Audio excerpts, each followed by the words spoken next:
Hello, this is Kevin. I am trying a new type of recording and I want to tell you information that I have not yet done. Um, Someone has asked me to describe Quam and um, his species. The how he has explained it to me is that the genus of their kind is right here. It's basically a Latin word, trigenta avutum dimensionem, which all beings where he comes from, the genus begins with that, which translates to us as the 35th dimension. Let that sink in for a little bit, because most physicists say there are only 11 dimensions, the 11th being the dimension that has all possibilities within it, and that is the end, according to physicists. There are many more dimensions than this. If the theory on the 11th dimension is true, what they say, everything that exists there, then why is that the last dimension? This is explained to me by Quam, and as I said, they are in the 35th dimension. I cannot explain it any more than that. It's impossible, and even if I could, it would be completely incomprehensible to us here in the 4th dimension. We are in the 4th dimension, by the way, for those of you who don't know. And there are many more dimensions than the 35th, Quam explains to me. And you only understand, or are able to understand,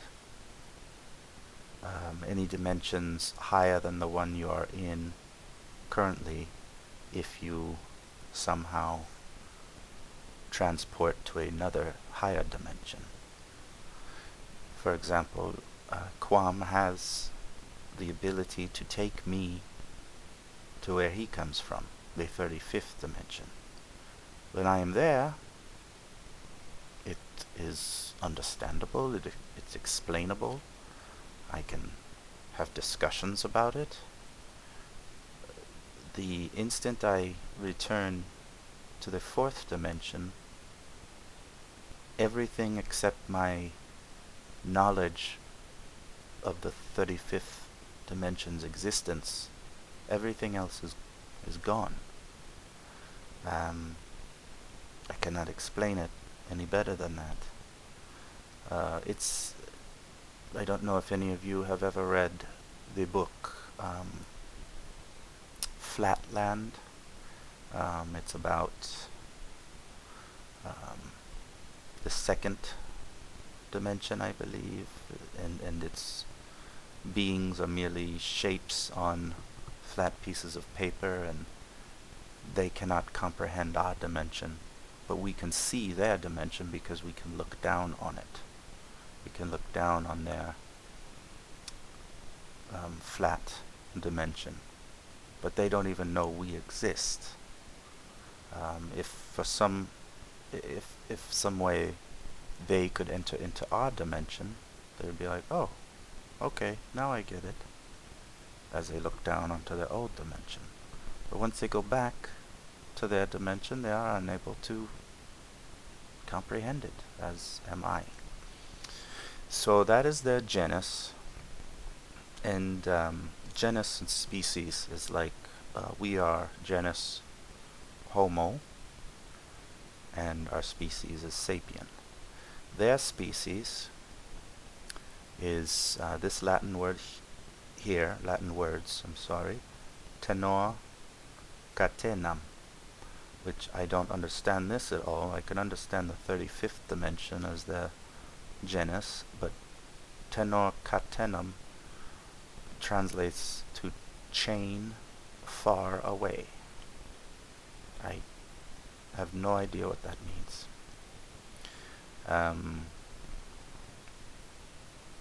But that is the genus and species. Triginta avutam dimensionem tenor catenem. Now within the species tenor catenem there are two subspecies, which are listed here under these two sections. There is the Artifex scholaris, which is a worker scholar, and then the Exogigantoris scholaris, which is the thinker scholar.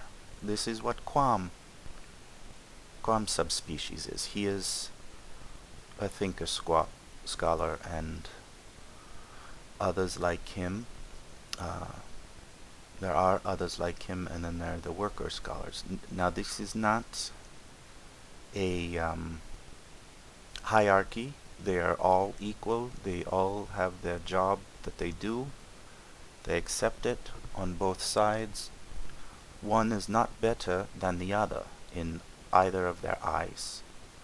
I call the worker scholars, I just call them the artis, because I do not speak Latin, and I do not pronounce this whole name very easily. So I call them the artis, and I call the thinker scholars the excos. It's just easier for me, so I don't have to keep saying and mispronouncing these long Latin names. So the best way I can describe the two subspecies are like a bee colony or an ant colony. There are workers, and then there are, well, there really aren't thinkers and bee colonies or ant colonies, but I like to compare them to that because everybody has a place and a job, and no one cares and thinks anything less of anybody. Now they do look different. I will scroll down. I drew what they look like. Let me see if I can do this. Oh no. I thought I had this. I might have to come back to this. Here we are. Here we go. These are the artis. They are what most people see when they are graced by their visitations. They what people call normally the greys. The large head, large eyes, small nose, mainly just two openings and a small mouth. They have arms and legs. Their feet look like this. They do not have 5 toes. They do have 5 fingers, but they're longer than ours. But they do not have 5 toes. They have 2 toes. One large big toe like what we have, and then one extra large toe, which is basically the 4 toes combined into one. They are all independent of one another and can bend as ours do. The excos, as you can see, look very different. Not many people have described these. They are more difficult to accept and to look at. That's why I think for most cases when they visit us, it's the artis or the greys that present themselves. I think they're easier for humans to accept and quite basically not be frightened as much by. as if they were to see one of these, the excos. They have a larger top of the head. It's not because their brain is larger or anything like that. Their brains are basically the same. But the excos have in the side areas here um, large gland type organs. It's their communication, how they can communicate through thought and telepathically, and that's how they speak. The Greys do not have this ability. Some say, they always talk to me telepathically. That most likely was a ex-ghost that they did not see, because, like I said, they do not typically show themselves to most humans that they visit, just because they are. I do admit they're frightening to look at. The other thing you may notice is this area here where the nose and mouth would be. It's like a rounded triangular fleshy area. It looks porous. I kind of explain it as similar to the combing teeth of the baleen whale, just very fine fibers intermeshed. They do not eat as the Greys do. The excos do not eat. They produce their own food from the environment that they are in. They have a type of photosynthesis, I guess you can call it, like plants, how plants can make their food energy from the source of the sun. So can the excos. They do not eat, they do not drink, they merely create through the environment their energy needs. You may also, I'm sure you've noticed this, that they have small stubby arms here.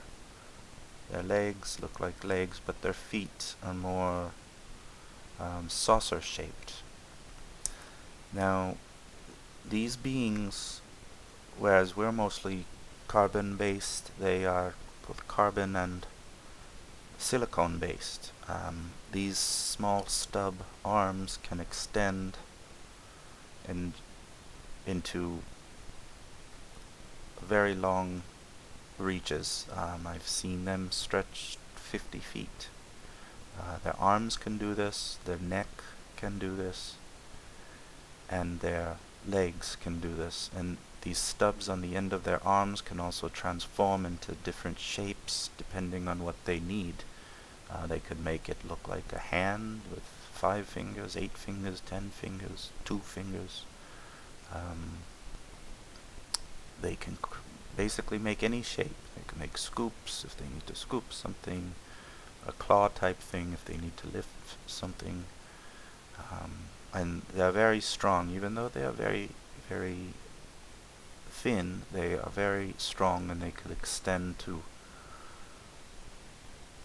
very long distances, legs included, neck included. And the feet, the normal shape are saucer type feet, but these two can be changed into many different shapes. If they're walking, their world has many different types of surfaces other than ours, where we have basically solid surface and liquid surface. They have very fine surfaces, and their feet can transform into very large circular snowshoes type shape, so they can walk on different surfaces easily, walk up surfaces easily. They can move items with their telepathy. They can move themselves with telepathy. So they are able to do many more things than the Greys can do. It's because they have different roles in their society that require this. I'm going to leave it at this. Let this soak in. I hope you've enjoyed listening to me. I thank you for listening to me, and I thank you for just being you, and I mean that. Thank you.